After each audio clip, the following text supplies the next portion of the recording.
जब योगानंद जी को इस सवाल का जवाब मिला कि विचारों में कितनी शक्ति होती है, तब वे बिल्कुल हैरान हो गए। तो आइए आज की इस वीडियो में हम जानते हैं स्वयं परमहंस योगानंद जी के जीवन की घटना, जिसने उन्हें विचारों की शक्ति पर विश्वास करने पर मजबूर कर दिया। वीडियो शुरू करने से पहले आप सबसे निवेदन है कि अगर आपको हमारे चैनल का कंटेंट पसंद आता है तो फिर इसे जरूर सब्सक्राइब करें। चलिए अब शुरू करते हैं। बचपन से ही योगानंद जी अपनी पाचन शक्ति की समस्या से परेशान रहते थे। उनका वजन भी हमेशा कम रहता। थोड़ी सी यात्रा या थोड़ा बहुत काम करने से ही उनको बहुत थकान महसूस होती। वे अपने आप को तंदुरुस्त महसूस नहीं करते थे। इस कारण से ही उनके मन में हमेशा एक हीन भावना रहती थी। जब वो कॉलेज में थे तब उनके पास किताबों से ज्यादा दवाइयाँ और टॉनिक होती थी। काफी इलाज के बाद भी उनकी ये समस्या समाप्त ही नहीं हो रही थी। जब योगानंद जी आश्रम में आए तब भी उनके मन में था कि क्या इस समस्या के साथ वो साधना कर पाएंगे।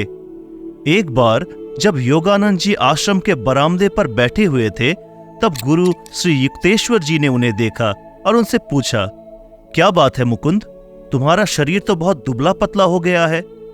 योगानंद जी कहते हैं कि गुरुजी के सवाल ने मुझे अंदर तक छू लिया और मुझे लगा जैसे गुरुजी ने मेरे मन की बात को जान ली हो। योगानंद जी ने गुरुजी से कहा, गुरुजी मुझे मेरा ये दुर्बल शरीर अब अच्छा नहीं लगता। और फिर उन्होंने अपनी अपच की समस्या के बारे में गुरुजी को बताया और कहा कि कोई भी इलाज उनके लिए कारगर नहीं हो रहा है। गुरु युक्तेश्वर जी ने योगानंद जी को समझाया कि सिर्फ दवाइयाँ ही सारी बीमारियों को ठीक नहीं कर सकती। उनकी भी अपनी एक सीमा है। तुम्हारी बीमारी का असल कारण तुम खुद हो और तुम्हारी सोच है जिसमें तुम अपने आप को बीमार मानते हो। असल में तुमने मान लिया है कि तुम बीमार हो और बिल्कुल दुर्बल हो गए हो। अगर तुम अपने मन को शक्तिशाली बनाओ और अपने अंदर सकारात्मक सोच को कैद कर लो तो फिर जल्द से जल्द ही तुम ठीक हो जाओगे। योगानंद जी आश्चर्य हो गए और गुरुजी से पूछे, क्या हमारे विचार और चिंतन में इतनी शक्ति होती है कि ये हमारे शरीर के मुश्किल रोग को भी ठीक कर दे? इस सवाल का जवाब देते हुए गुरु युक्तेश्वर जी ने अपनी जिंदगी की एक अद्भुत घटना बतानी शुरू की। युक्तेश्वर जी कहते हैं कि एक बार वो करीब 2 महीनों तक टाइफाइड की बीमारी से ग्रस्त थे। उनका शरीर कमजोर हो गया था। बुखार कम होने के बाद जब वो अपने गुरु लाहिड़ी महाशय से मिलने गए तब लाहिड़ी महाशय ने कहा, युक्तेश्वर मैं देख रहा हूं कि पहले तो तुमने खुद को बीमार कर लिया और अब कह रहे हो तुम्हारे अंदर साधना करने की शक्ति नहीं है। लाहिड़ी महाशय ने आश्वासन देते हुए कहा कि चिंता मत करो, कल तक तुम्हारी तबीयत थोड़ी बेहतर हो जाएगी। युक्तेश्वर जी ने लाहिड़ी महाशय के बातों पर श्रद्धा भाव से विश्वास कर लिया। पूरे दिन युक्तेश्वर जी के मन में यही विचार थे कि लाहिड़ी महाशय अपनी शक्ति से उन्हें ठीक कर देंगे। अगले दिन जब युक्तेश्वर जी नींद से उठे तब उन्हें अपने अंदर एक अलग सी ऊर्जा और स्फूर्ति का एहसास हो रहा था। वो तुरंत दौड़ के अपने गुरुजी लाहिड़ी महाशय के पास पहुंचे और उनसे कहा, गुरुजी कई सप्ताहों में आज पहली बार मुझे स्वस्थ महसूस हो रहा है। अपनी शक्ति से आपने मुझे ठीक कर दिया। लाहिड़ी महाशय ने मजाक करते हुए जवाब दिया, बिल्कुल सही, पर क्या पता कल फिर से तुम बीमार पड़ जाओ। जब अपने गुरुजी से युक्तेश्वर जी ने ऐसा सुना तब उन्हें लगने लगा कहीं मैं फिर से बीमार न पड़ जाऊं। फिर अगली सुबह कुछ अजीब हुआ। युक्तेश्वर जी इतना बीमार हो गए कि वो ठीक से चलने की हालत में भी नहीं थे। बड़ी मुश्किल से अपने गुरुजी के पास पहुंचकर उन्होंने कहा, गुरुजी मैं फिर से बीमार हो गया हूं। लाहिड़ी महाशय ने युक्तेश्वर जी से कहा, फिर से तुमने खुद को बीमार कर लिया है। युक्तेश्वर जी ने कहा, गुरुदेव भला मैं कैसे अपने आप को बीमार कर सकता हूँ? ये सब तो आपकी शक्ति से हो रहा है। ये सब आपकी ही शक्ति का प्रभाव है। लाहिड़ी महाशय ने कहा, युक्तेश्वर तुम गलत सोच रहे हो। असल में ये तुम्हारी अंदरूनी शक्ति है। पिछले कुछ दिनों के अनुभव से तुम समझ सकते हो ये तुम्हारे अपने विचार और विश्वास है जिसके कारण तुम खुद को स्वस्थ और दुर्बल महसूस कर रहे हो। युक्तेश्वर जी ने कहा, गुरुदेव अगर मैं चिंतन करूं कि मैं स्वस्थ हूं और मेरा वजन सामान्य हो गया है तो क्या ऐसा हो जाएगा? लाहिड़ी महाशय गंभीर होकर बोले, human body is manufactured and sustained by the mind. ये मानव शरीर केवल मन का ही विस्तार है। शरीर मन का दास है और मन शरीर का स्वामी है। जिन विचारों पर तुम विश्वास करते हो वही विचार तुम्हारे शरीर और बुद्धि पर हावी हो जाते हैं, क्योंकि सचेत मानव मन परमात्मा की अनंत शक्ति की एक चिंगारी के समान है। अगर तुम शक्तिशाली विचारों पर विश्वास करो तो फिर तुम अपने शरीर के साथ अपनी इच्छा शक्ति और प्राण शक्ति दोनों को ही बढ़ा सकते हो। गुरु युक्तेश्वर जी के इस किस्से ने योगेश्वर जी के मन में एक अलग ऊर्जा और विश्वास पैदा किया। उनके मन से बीमारी के तनाव दूर हो चुके थे। उस रात वो गहरी नींद में सोए। अगले दिन जब सुबह उनके माँ ने उन्हें देखा तो वो बिल्कुल चौंक गई। असल में योगेश्वर जी को देख के लग रहा था कि उनका शरीर सूज गया है। बहुत दिनों तक बीमारी की अवस्था में देखने के बाद जब योगेश्वर जी के माँ ने उन्हें पहले की अवस्था में देखा तो उनको पहचान नहीं पाई। योगेश्वर जी कहते हैं कि कुछ ही दिनों में उनका वजन 22 किलो बढ़ गया। जान पहचान के लोगों को उनको देखकर विश्वास नहीं हो रहा था। शरीर की कमजोरी और अपच की समस्या दोनों गायब हो गई।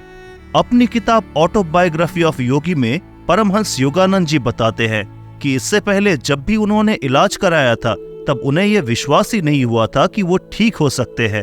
अपनी बीमारी को ही वो ज्यादा बलवान मानते थे।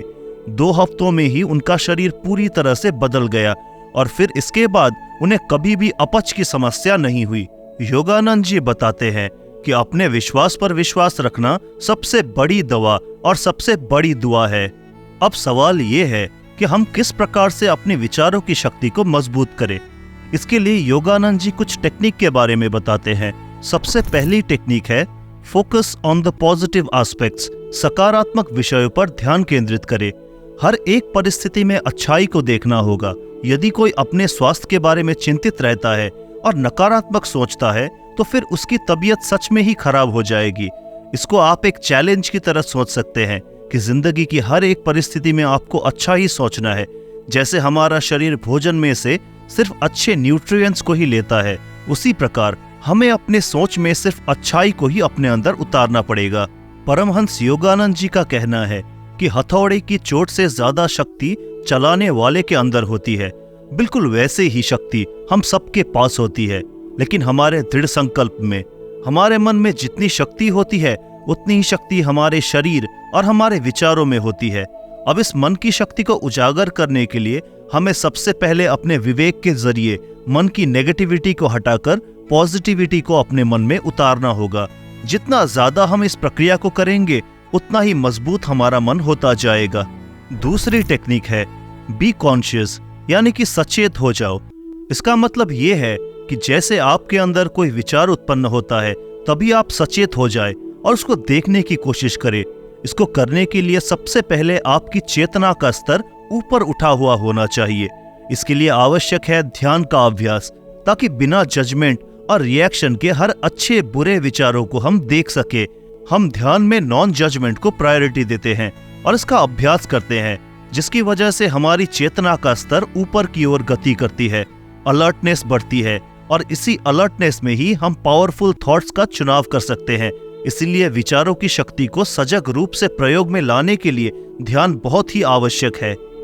अब तीसरी टेक्निक है कंसंट्रेशन, यानी कि एकाग्रता। बाहरी शोर और बाहरी चीजों से हमारा मन भटक जाता है और इसीलिए अच्छे विचारों को मन में रोक नहीं पाता।